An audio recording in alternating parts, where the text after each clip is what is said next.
So, good day everyone. I am Lailin L. Evangelista and I will discuss the Chapter 2, Lesson 9, which is Designing an Inclusive Learning Environment. So, here are my learning targets. At the end of this lesson, you are expected to define the learning environment, discuss the component of an effective learning environment, and discuss the culture and learning environment. So here is the introduction. So how does an effective and inclusive learning environment look like? So how about an effective and inclusive online learning environment? So learning does not take place in a vacuum. It always takes place within the context that can influence how and what we learn. So effective teachers shape the environment in which they are teaching to create the right conditions for learning.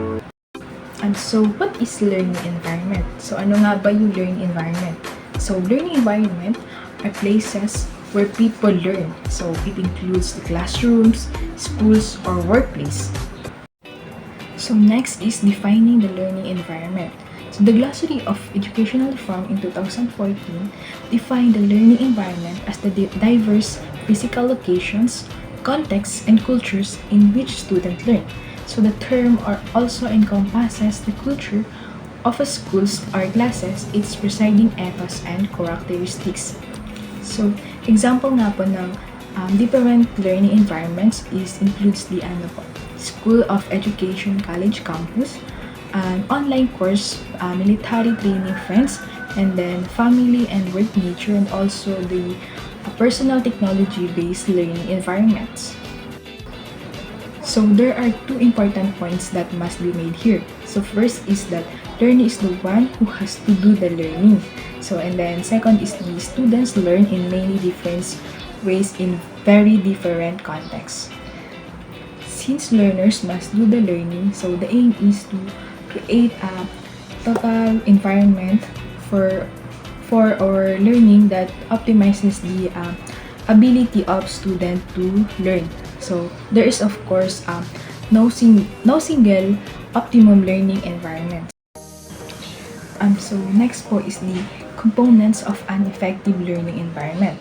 So developing a total learning environment for students in a particular course or program is probably the most creative and challenging part of teaching. So although there is a tendency to focus on either physical institutional learning environments or on the technologies used to create online learning environments such as learning management systems, and then learning environments are broader than just these physical components. So they will also include the following. So here is the first is the characteristics for the learners and their means of intercommunication. So, second is the goals for teaching and learning. So, yung mga goals po. And then next po is the activities that support learning. And then, the resources that are available such as textbooks, technologies, or learning spaces. So, dapat yung mga resources na is available.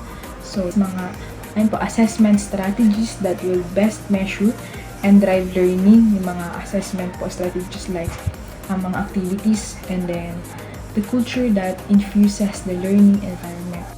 My last topic po is the culture and learning environment. So culture is a critical component of any learning environment. So it is important to be aware of the influence of culture within any particular learning context and try to shape that culture as much as possible towards supporting the kind of learning environment that teachers believe will be most effective. And so, there is no one way to build an effective learning environment. So, the learning environments needs to be appropriate for the context in which student will learn. So dapat po dito is yung isang classrooms is dapat appropriate doon sa yung mga context para sa mga students. So, dapat hindi yung kung ano-ano lang yung nakalagay, or dapat yung mabe-benefit yung students natin. And so, the technology now enables enables us to build a wide variety of effective learning environments that can differ significantly from the traditional classrooms. So, but technology alone is not enough. So, sabi nga po dyan is yung technology is malaki na yung naitulong sa atin. So, dapat kahit dapat hindi lang tayo doon magbe-base, kundi gumamit tayo ng iba't ibang other components na makakatulong to the learner's success.